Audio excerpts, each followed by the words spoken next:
Today is June 29, a Monday. Hard to believe then tomorrow will be the last day of the first 6 months of the year 2020. First half is nearly over, and I wonder what the second half of 2020 or 2020 will bring. I'm coming to you from our back porch, and I hope that you have a wonderful, wonderful day enjoying the beautiful weather outside. As you saw earlier on, I posted that firework because on Saturday is 4th of July. And it is 4th of July, we all connect with firework. Before I have my own little firework right here, we light a candle, the candle of peace.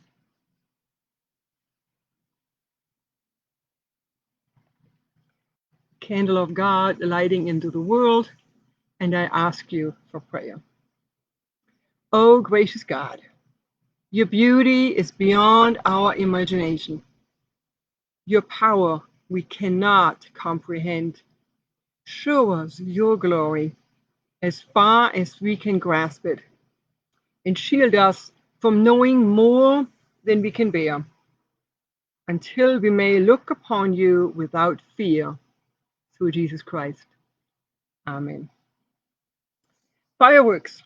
I know that this year, July 4th, looks a little bit different than in the past because of COVID. I know I have heard my neighbors already had some neighborhood fireworks, so I was going to give you my own little firework right now.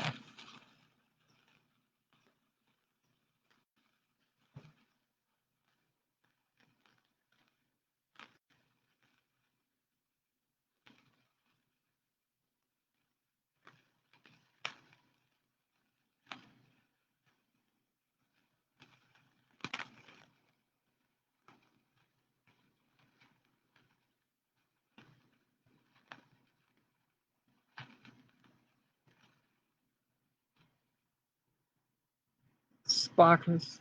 Who does not like sparklers? I think they're the most fascinating things that they are. They show us the glory of Christ, and with all that, actually the candle, relight it. I'm sorry about that. The wind out here just picked up a little bit. No problem to relight our candle. Sparkles. Sparklers are so lightning bright. I just love looking at them and have the awe and wonder about the brightness. Because they're sparklers, that's the reason why they sparkle. Whenever I see sparklers, I'm reminded of a story in the Bible. Jesus' transfiguration story. I know it's end of June, and we are not preparing for Lent because the transfiguration story is normally read at the Sunday before Lent. Nevertheless, I invite you to read with me Transfiguration story from Mark's Gospel, chapter 9. The same story also appears in Matthew's Gospel and in Luke's Gospel. 3 times in 4 Gospels, we know it's a pretty important story. Here we go, Mark 9. 6 days later, Jesus took with him Peter and James and John and led them up a high mountain. There his appearance was changed before their eyes. Even his clothes shone, becoming as white as no bleach of this world could make them. Elijah and Moses appeared to them. The two were talking to Jesus. Then Peter spoke and said to Jesus, Master, it is good that we are here. Let us make 3 tents, one for you, one for Moses, and one for Elijah. For he did not know what to say. They were overcome with awe. But a cloud formed, covering them in a shadow, and from the cloud came this word, This is my son, the beloved. Listen to him. And suddenly, as they looked around, they no longer saw anyone except Jesus with them.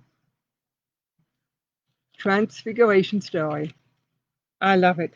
Jesus takes his friends with him up to a mountain. And whenever we know of a mountain being appearing in the Bible, we know God will show. There on top of his mountain, Jesus' appearance was changed before their eyes. Even his clothes shone, becoming as white as no bleach of this world could make them. I love that expression. Becoming as white as no bleach of this world could make them. And of course, his friends, they were so in awe and wonder with open eyes and open mouths, just standing there, that they wanted to capture, to keep that moment, to keep that sparkle going and going and going. They didn't want it to end. Then Peter, who always is the quickest one with talking, said he wanted to make tents. One for Moses, one for Elijah, and one for Jesus. He wanted to capture the moment right there. And I'm sure if he had cameras like we have now on our phones, he would have taken this all on video. But he hasn't. I love the fact that Peter wants to capture the moment. Because, like all of us, great moments we want to keep. But sometimes we can't. Only in our memories and in our hearts. Jesus shines as bright as no bleach can make it. Pretty, pretty bright. And I just hope that you sometimes have this awe moments of God in your lives. In your life. You don't have to climb up a mountain, but that Jesus appears to you as bright, as dazzling, as no bleach can bleach it. And even more, that through you, the world will shine. That through you, the world will come a little bit brighter.